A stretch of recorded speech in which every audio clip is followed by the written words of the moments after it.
Hello, hello, and welcome back to the Holistic Witch's Cottage. My name is Melissa, and I am the Holistic Witch.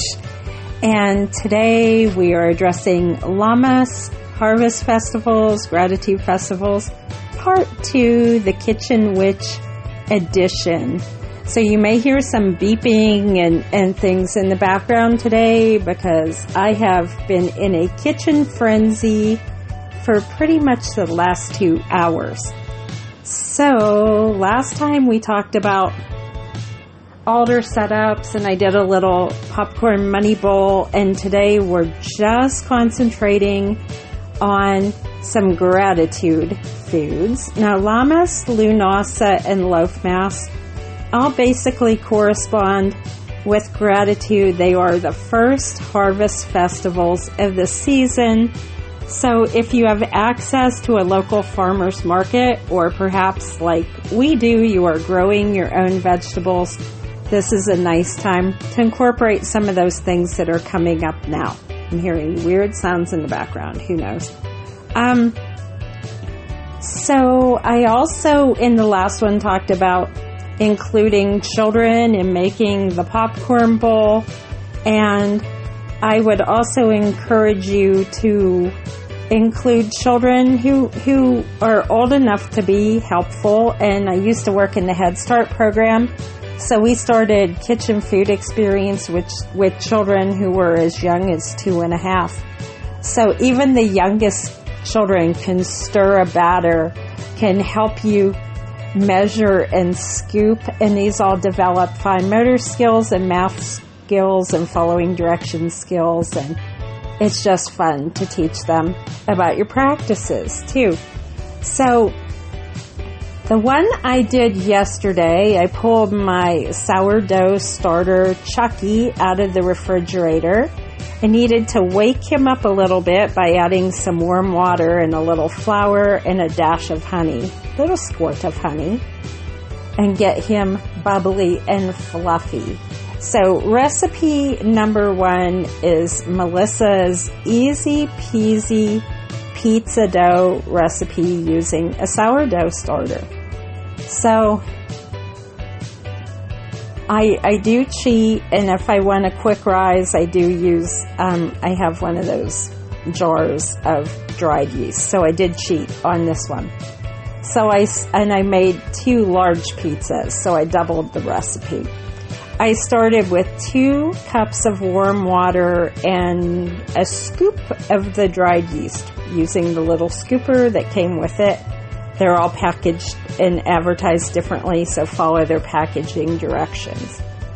And then I added a little scoop from Chucky. Now you can make it just using a sourdough starter and not store-bought yeast, but I needed this fast and I did the cheat. So, and you can teach kids about the difference if you wish. Okay. So I let that sit. I added a little more honey because I like it really bubbly. And I let that sit for about 5-10 minutes. Stirred it all up and then let it sit.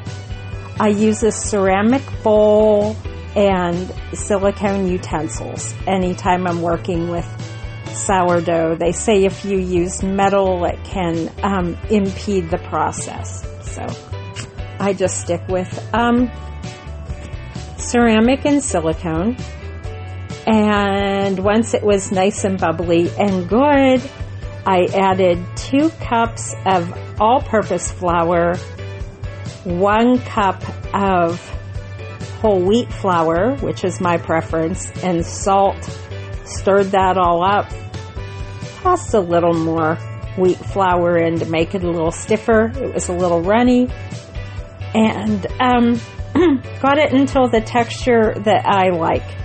Now, compared to pictures that I see on social media, I actually like mine a little looser, a little doughier than perhaps what you see online or what you see with a bread machine. We live in the mountains. We have a high altitude. It seems to affect oven temperatures and leavening and the rising of bread dough. So I prefer to go a little on the looser side, a little on the wetter side, and that's just personal preference. If you prefer to add more flour and go with a stiffer dough, that is absolutely your choice to do that, and that's cool. So I had started this at night, so I covered it with saran wrap and then put a towel over it, leaving some breathing room for air to escape in and out through the bowl. And it rose fast, so I panned it at night and put it in the fridge. So I ended up with 6 biscuits for Momo the Wonder Dog and 2 nice pizza crusts, which I put in the downstairs fridge, and then made pizza with them the next day. So that is recipe 1. Super easy. Kids love to play with dough. Super easy to do. Fun. Wash well before, wash well after. Stir your intentions and blessings into your stirrings and your kneadings, and that makes it magical pizza crust. Okay, so let's get to zucchini palooza. So I brought up 3 large zucchini from the basement this morning and ran them through my food processor and got them all shredded up and put them in a large stainless steel bowl. My goal was to make a loaf of gluten-free zucchini bread that I might be able to eat, and then some mini loaves to freeze to take on our next camping trip. Okay? So I posted the gluten-free zucchini bread recipe that I planned to use. I posted that yesterday on the Holistic Witches Cottage Facebook page. I forget who wrote it, but the whole article's there, so credit to that original source for that recipe. And so that's what I proceeded to do today. So I started with, my brain's kind of freezing on me. I did mine with Splenda. I'm not allowed wheat. I'm not allowed sugar right now. So I started with a half cup of brown sugar Splenda, a half cup of regular white Splenda. Whisked that together. My oven's beeping. Here's a pause. Okay, I'm back. Actually, the recipe I'm explaining is in the oven right now. So I started with the sweetener for the sweetening spell. Brown sugar Splenda and white Splenda, whisked it together, added 3/4 of a cup of olive oil. I use olive oil. You can use what you prefer. And 2 eggs, and whisk that all together. Whisk, whisk, whisk. And then dumped in about 1.5 cups of shredded zucchini. Whisk, whisk, whisk. Then we add the solid ingredients. This recipe calls for 2 cups of a gluten-free flour mix. I found one at Walmart yesterday that was in the price range that I liked. It didn't have coconut or nut flours in it. It's actually an allergen-free, so no nut flour, no eggs, no wheat, no gluten in that. It does contain some xanthan gum. So I used 2 cups of that, stirred it in until it's starting to look like a nice batter. Stir clockwise for positive intentions. Stir counterclockwise to remove or to banish. Okay? Then the recipe calls for cinnamon, which I shouldn't use, so I didn't. 1 teaspoon of baking powder, 1 teaspoon of baking soda. Leavening, the magical correspondence is increase. So our flour mix for abundance and our leavening for increase. And I added ginger and cloves. Clove to repel negativity and gossip, and ginger I can't remember. We'll have to look it up, guys. I can't remember. Maybe it'll come to me by the end. I always add ginger. But it's like one of those intensifier for the sacral chakra, increasing of creativity and such. But I just put ginger and cloves in just about everything. And stirred it in, and some Himalayan pink salt for purification and to aid in the rising process of the bread. And I got enough out of that mix to fill my loaf pan and make 6 little muffins. So the muffins were already done. They baked in about 15 minutes. I tried one and I liked the flavor, and so far no AIP symptoms, so maybe I'll be okay with this. Now, I still had a lot of zucchini. So I basically repeated the same recipe again. This time I used organic sugar. 1 cup organic sugar, a little more oil with this one, closer to a cup of olive oil, 2 eggs again, 2 cups of zucchini, a little scoop of sourdough starter, little visit from Chucky, 2 cups of all-purpose flour. Stir them all up together, blah, blah, blah, clockwise. And then the same as the other recipe. I added a teaspoon of baking powder, a teaspoon of baking soda, the salt, and the spices.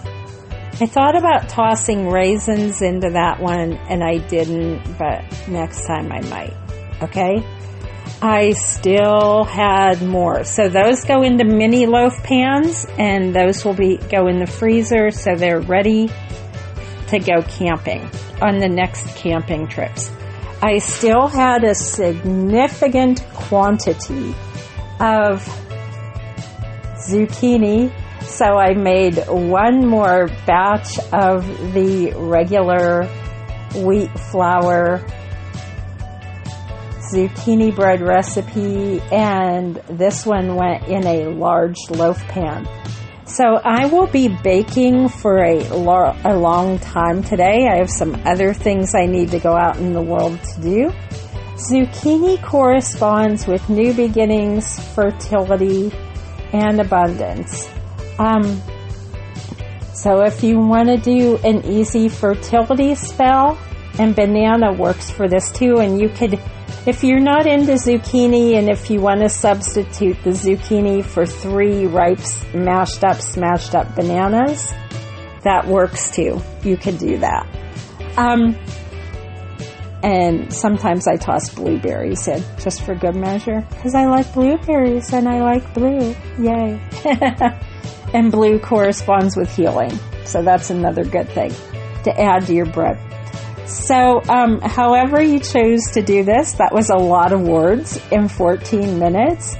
The recipes are posted on the Facebook page for your convenience. And, so happy Lammas, happy Lammas, Lammas, Lunasa, Loaf Mass, or whatever you are planning to celebrate tomorrow. So now let me do this backwards and go into the recap. It has been a busy week for Miss Melissa. My little town, my tiny town, is having their yearly celebration. There's celebration days, and I will be going down there for Children's Day on Saturday and hosting a duck pond for the library. So I've been collecting a lot of donations of books and things to take down to distribute to the children. So I've been busy with that, but we got an unexpected surprise. Hubby and I stopped in the library on Tuesday. He had to take some measurements for a repair. And I saw there was a message on the answering machine, and our phone is like ancient down there, and I want to replace it, but I don't have permission, blah, blah, blah. But I saw it was blinking, that we had a message.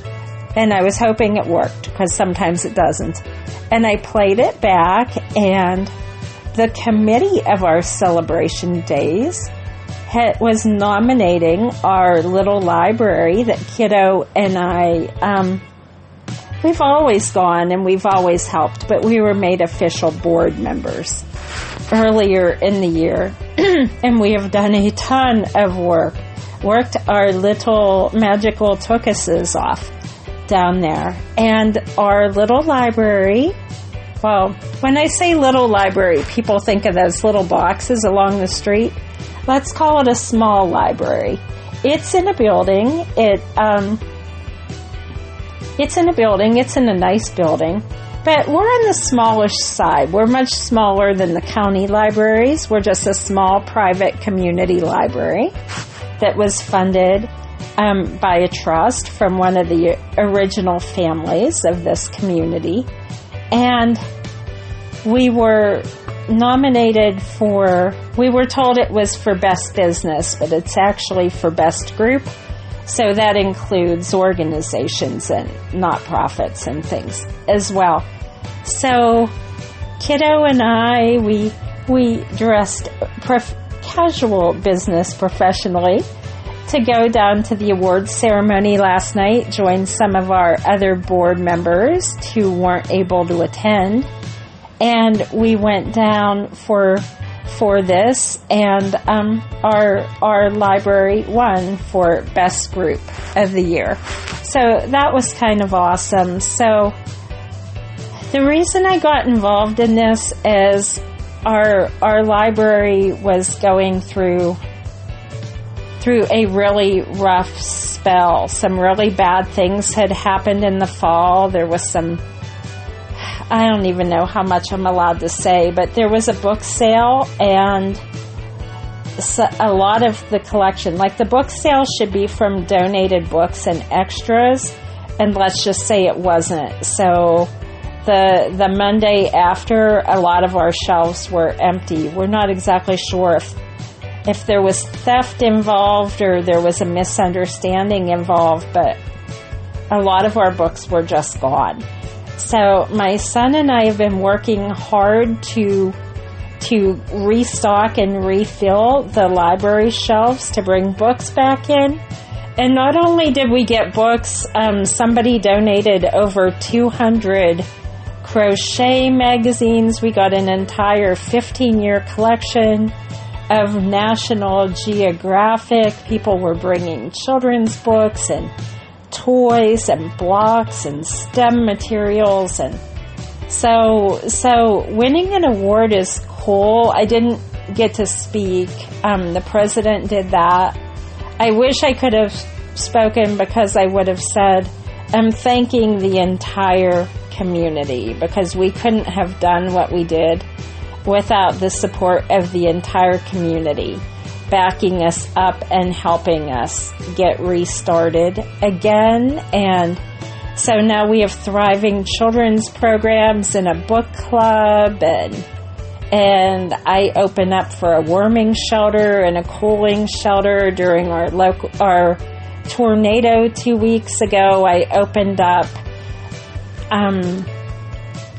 as a safe place for people to charge their devices and get a cup of coffee, and I had food and stuff for them. So I feel like we have become a strong community outreach center, not just a library that stores books. So with a little TLC love, a lot of dedication, and a lot of work, a little dream of mine came true. 10 years ago, I knew that library was struggling, and I tried to help as much as I could, and my hands were really tied on that. They didn't want to change anything. The people in charge didn't want to change, I guess. But it changed a lot this year, and the community recognized that. So never be afraid to use your magic to help your community. So that's my little recap. Feeling very blessed.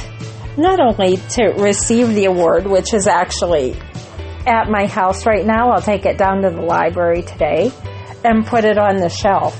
But it just says, thank you for the hard work, commitment, and dedication to our town. We appreciate and are grateful for all you do. And, you know, it's nice every once in a while to get a little pat on the back. And thank you. We see you. We recognize you. And we recognize the hard work that you are doing for our community. So that was cool. So I'm going to use this opportunity to thank you, my loyal cottage friends, family, and followers. The reason I do this is because of you. And I tell some funny stories and I share some recipes and some magical tidbits. But what I get back from my cottage community is support and inspiration and community. So thank you for being part of this community. Never be afraid to share your magic in the communities that you belong to.